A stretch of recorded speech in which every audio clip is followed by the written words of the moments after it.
Hello, this is Dr. Grande. Today's question is, can I analyze the controversy regarding the claims made by Alexandria Ocasio-Cortez regarding her experiences during the January 6, 2021 Capitol riot? Just a reminder, I'm not diagnosing anybody in this video, only speculating about what could be happening in a situation like this. If you enjoyed this video, please like it, subscribe to my channel, and consider supporting me on Patreon. I'll put the link to Patreon in the description for this video. I'll start with the background of Ocasio-Cortez. I'll move to the incident, and then I'll offer my analysis. Alexandria Ocasio-Cortez, who is also known by her initials AOC, was born on October 13, 1989, in the Bronx, New York City. She graduated from Boston University. There she had a double major in economics and international relations. She went to work as a bartender and a waitress before starting her campaign for the U.S. House of Representatives for New York's 14th District in April 2017. She was running as a Democrat. She was elected to the House and assumed office in 2019 at age 29, making her the youngest woman ever to serve in the United States Congress. Ocasio-Cortez is a member of the Democratic Socialists of America. Here are a few of her policy positions. She wants all student debt to be forgiven, college to be free for everybody. She wants the U.S. Immigration and Customs Enforcement, ICE, to be abolished, and she would like a federal job guarantee. Ocasio-Cortez has attracted a lot of attention, not only because her positions are far to the left, but also because she is extremely active on social media. Now moving to her claims about the riot. After rioters stormed the Capitol on January 6, 2021, Ocasio-Cortez has repeatedly claimed that she feared for her life that day as a result of what she called a very close encounter. Here's what she said about that day in an Instagram Live video. It was over an hour and a half long. She was barricaded in her office in the Cannon Building in Washington, D.C. It sounds like at least one other staff member was with her. She heard banging on the doors to the office. The person who was banging at the door did not identify themselves. She hid in the bathroom, then heard a man in her office. She stayed behind the bathroom door. The man yelled, "Where is she? Where is she?" Ocasio-Cortez said that she thought everything was over. She thought she was going to die. She remained as quiet as she could as the man approached. One of her staff members yelled for Ocasio-Cortez to come out, so she did. It was this time she realized that the man in her office was a Capitol police officer. He was looking at her with a tremendous amount of anger and hostility. He had no partner with him. Ocasio-Cortez and the staff member could not figure out if the officer was there to hurt them or help them because he was acting so aggressively. She wondered if he was trying to put her in a vulnerable position. Even still, she decided to trust him and not pass judgment. The officer ordered her to another building where, ostensibly, she would be safer. When she arrived at the new building, she didn't know where to go in that building. The rioters were nearby. She said it was like a zombie movie. That seems a little insensitive to zombies. She went to another representative's office, Katie Porter. Ocasio-Cortez walked into her office and started opening cabinet doors, looking for a place to hide. She also looked for clothes and sneakers so she could blend in with the crowd and run. She stayed there and heard different updates, including how there were bombs nearby. She said it was traumatizing.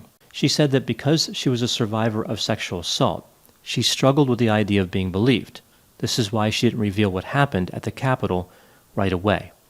As it turns out, Ocasio-Cortez would survive, which was not surprising considering that the Cannon Building, which is where her office was, is not in the Capitol building, even though it is part of the Capitol complex. It's actually about 0.3 miles away. That's almost 1,600 feet. Rioters were never in that building. When that information was published, some people believed that Ocasio-Cortez would back away from her story, but she has stuck with it. Now moving to my analysis. This is an interesting story. Because Ocasio-Cortez is a controversial political figure, it is not surprising that many opinions follow along party lines. Many Republicans have said that clearly she is being dramatic. She was never in any real danger, certainly nothing compared to what some of the other members of Congress had experienced that day. Many Democrats have suggested that those condemning Ocasio-Cortez are being harmful because they are minimizing the importance of her traumatic experience. When initially hearing about the details of this case, I really wasn't sure what to think. It did seem like she was quite a distance away from the danger. Many other people were much closer to danger, and their reactions did not seem as intense. When I watched the actual Instagram live video, I think I got a better idea of what could be going on here. Here are my thoughts on this. I do believe that Ocasio-Cortez was genuinely afraid of rioters that day. She described her fear as a 10, and a lot of her behavior is consistent with somebody who was panicking. She did not appear to be lying. It seemed as though she was spontaneously remembering events in that video. It was a dangerous time. Nobody really saw anything like that coming. People react in many different ways to that type of stress. For some people, it might not be a big deal. For other people, it could cause panic. In these types of situations, it's not the actual threat that matters as much as the perception of the person in the circumstance. What did Ocasio-Cortez believe was going on? Did she think she was going to die, even if she did overestimate the risk of that happening? I think it's reasonable to believe that she was actually worried about being killed by rioters. That would count as traumatic for most people. The part I'm not sure about is when she kind of made it seem like the police officer, even after she knew he was a police officer, may not have really been trying to help her. He may have been trying to hurt her. Is it possible that traumatized her? Yes, anything's possible, but that does seem like a stretch. It sounds as though that guy was just trying to do his job. He should have identified himself, but under the circumstances, it's easy to believe he was under a lot of stress. Should he have had a less hostile and angry look on his face? That's not really realistic.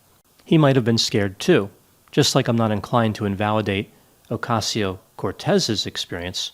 I'm not inclined to invalidate the police officers either. He was probably in a lot more danger throughout that day than she was. He was trying to protect her. There's a time for police officers to be sensitive. It's not in the middle of a riot.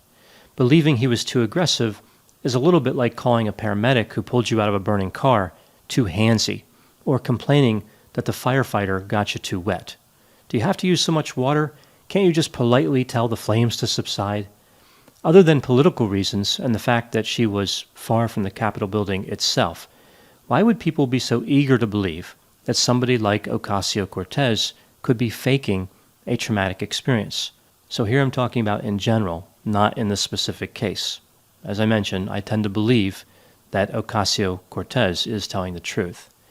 Well, there are good reasons to be skeptical about these types of situations.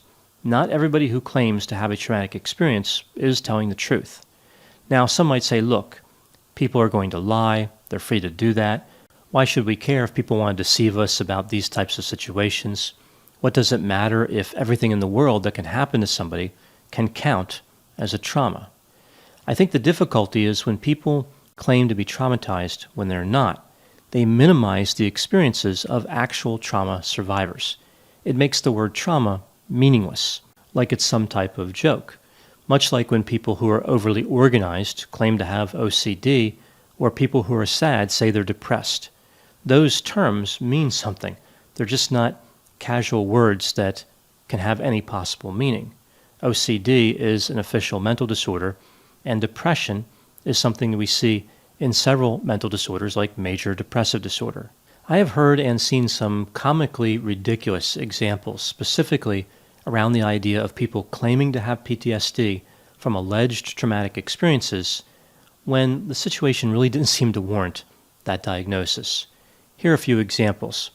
There was a situation where somebody wanted a diagnosis of PTSD because they lost their car keys one time. Now, if their car was on a bridge that was collapsing or they were being chased by Godzilla or something, okay. But this was someone who lost their keys in their own apartment and found them about 2 minutes later. They also had a spare key for their car. Is that experience frustrating? Sure. Traumatizing? That seems like a stretch. There was another situation where a man was startled by a stuffed dog that somebody had thrown at him jokingly. Now, if there was dynamite strapped to the dog, okay, but otherwise, that really doesn't seem like it could cause PTSD. One of my favorites was a situation where a woman claimed to be traumatized because the show Jersey Shore was canceled after 6 seasons. I would say hearing that the show was renewed may cause trauma, but being canceled should cause relief, right? That could be a cure for anxiety and fear, not a cause. Those are my thoughts on the Alexandria Ocasio-Cortez situation with the Capitol riot. Please put any opinions and thoughts in the comment section. They always generate an interesting dialogue. As always, I hope you found my analysis on this topic to be interesting. Thanks for watching.